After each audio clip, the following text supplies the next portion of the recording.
Okay. If you can hear me, Olga, I don't know if there's sound. This is the lane coming off of Taylor Lane down to the property. There are 3 houses that are served from this little driveway. This is one. Very sweet woman. She's a widow. Very lovely. Likes to garden. Very quiet, gentle neighbor. The other neighbor, Mark Headley, nice guy. He's a mortgage broker. Very sweet person. His wife is Asian, lovely. They have a little dog that they take walking. Quiet neighbors. This is the path or the road that leads down to the subject property.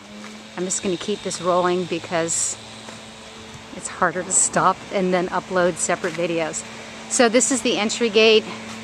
I've got some guys doing some clearing here. This road is an easement access to the property. If you look at the parcel map on this, there are 4 contiguous sort of 1-acre parcels. This is, we're walking to the gate of the home of the subject property. It has sort of one of those overhead loggy things. This is the entry to the property. So I'm standing at the entry. This is the well pump house. That's the garage. And this is the gate that leads to the backyard. And I'm just going to walk you down this pathway here to take you to the backyard. This is one building of a neighbor's. I think it's a garage. I'm not sure. It's set fairly far back from the property line, and I haven't ever heard any activity there. If I were to do a panorama, you've got garden beds. This fence here is not property line. That's just internal fencing. The house is just tucked back in there. And this is just around, and then that's the entry. I'm coming back. This is the front of the house, and I will include the house in the video. No worries. There's the garden beds.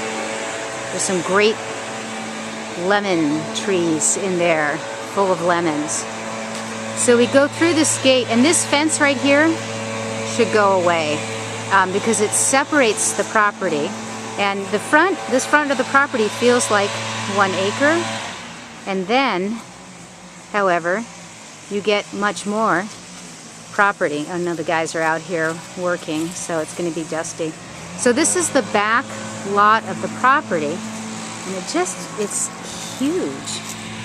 Here are orchard trees, and there's everything from persimmon to apple to pear, fig. This is the backyard. So this is the fence line with the contiguous neighbor. I think this whole side is fine. Where I get a little concerned is all the way at the very back of the lot. This is all still the lot. It's got to be the biggest acre I've ever seen. Here's my lovely worker out cutting the grass. They always cut it too short. Drives me crazy.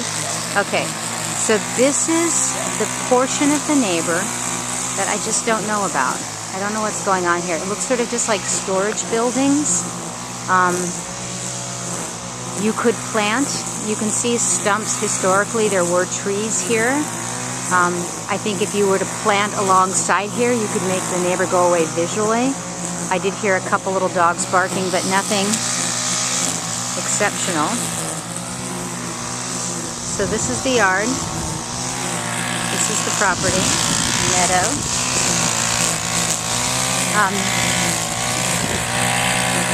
All along this back side here, this fence here, all along down here is a very large property.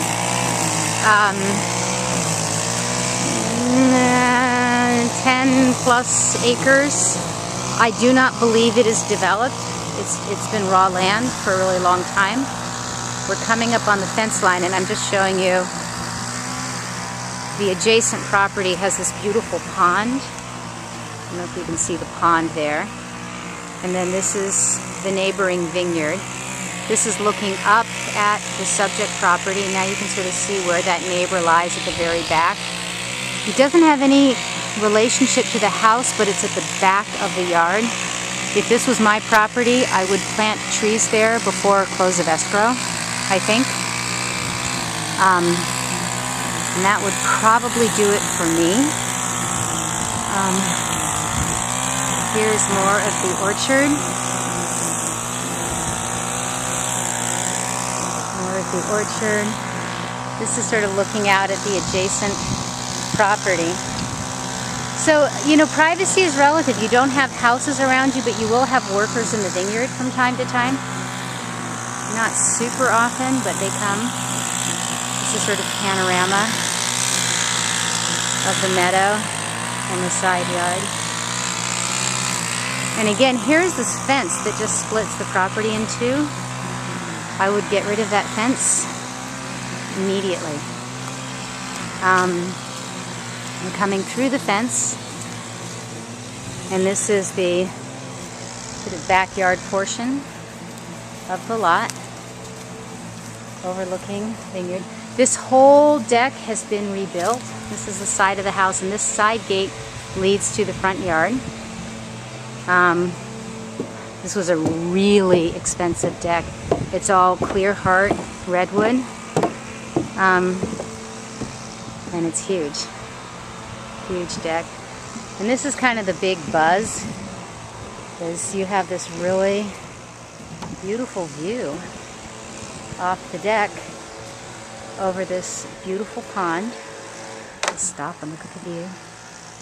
It's a really beautiful vista, and you get all kinds of bird life. Herons and ducks and migrating waterfowl come into that pond.